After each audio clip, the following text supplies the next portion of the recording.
am 27 years old.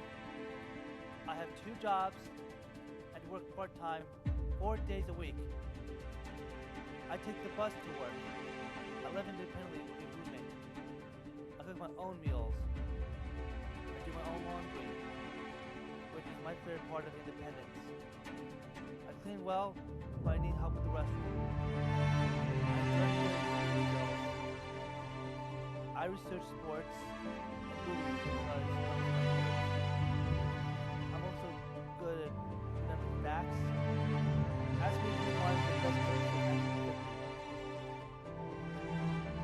It was All About Me, starring Betty Davis.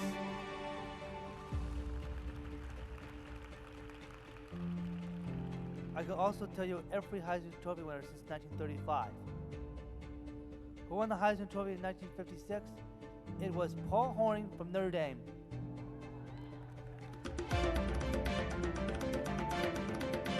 My mind just works that way. The one censored issue I have is that I don't eat pasta. I like to test it. I am not really good at being flexible. I try to problem solve for myself. I am also not good at some emotions. I get upset when I'm criticized. I am not so good at personal space. People don't call me back, call again. Because I want attention. I'm trying to stop that. I'm trying to be appropriate. I want to have friends. What I have just told you is about my life now, but did not happen for a long time. I was nonverbal till age 5. I had to be taught how to speak, how to listen, and how to think. The years were hard. Sometimes I just didn't understand, but look at me now.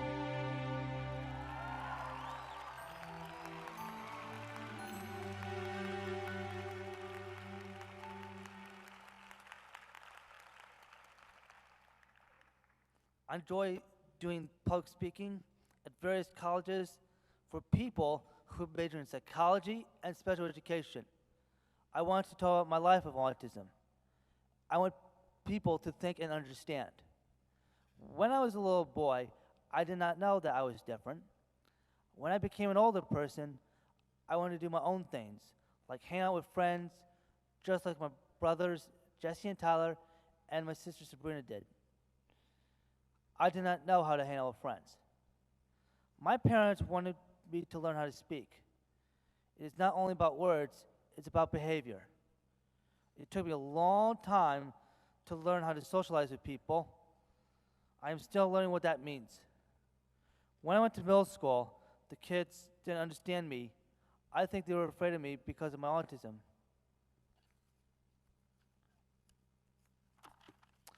I didn't understand when kids told me to do wrongdoings. Sometimes kids are rude. Then there were the kids that were nice to me. They were kind, and they sat next to me in the cafeteria, but I did not go to recess because they said it wasn't good for me. Today, I would suggest that special ed kids should go to recess and have an aide help them. Back in the fall of 1999, I couldn't control myself. I would explode. I would obsess. I would cry in pain. I took medicine. The best things about high school were small classes in English and math. I also enjoyed lunch groups in the guidance office. We made a friendship blanket, and everyone signed it. Some of those kids were very nice to me and still contact me by phone, email, and Facebook.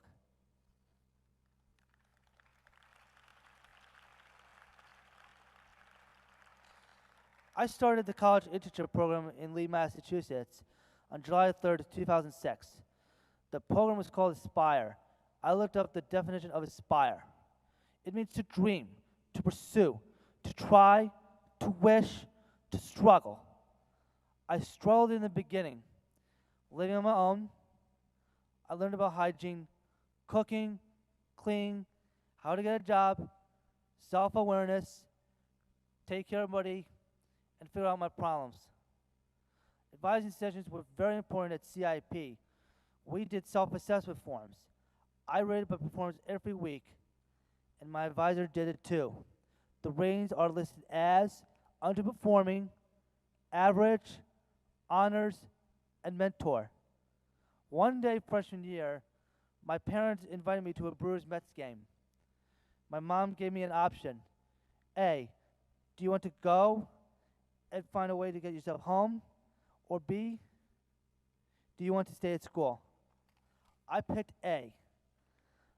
I researched Peter Pan bus on the internet. I learned that I could take a bus from Lee, Massachusetts to Danbury, Connecticut. I bought the ticket and traveled by myself. When I stepped off the bus, I said, "The mentor has arrived."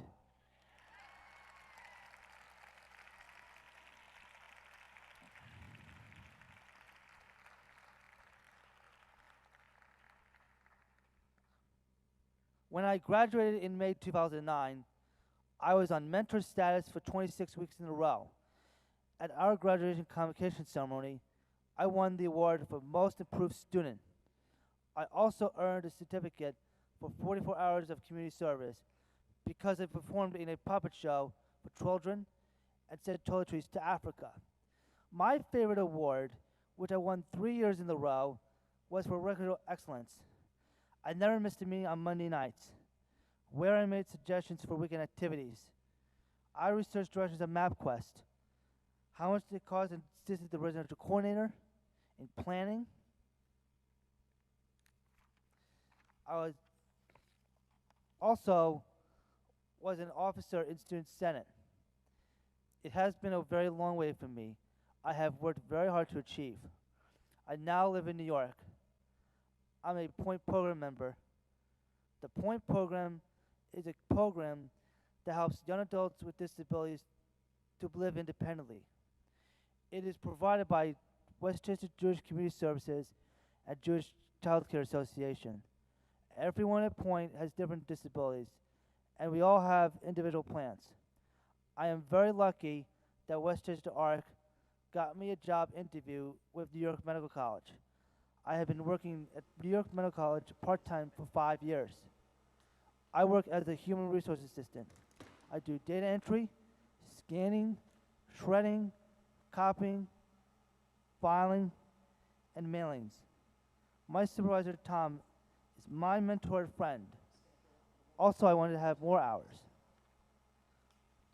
Before I got another part-time job at Oppenheimer Company in White Plains, New York, and they asked me to add another day in Stamford, Connecticut.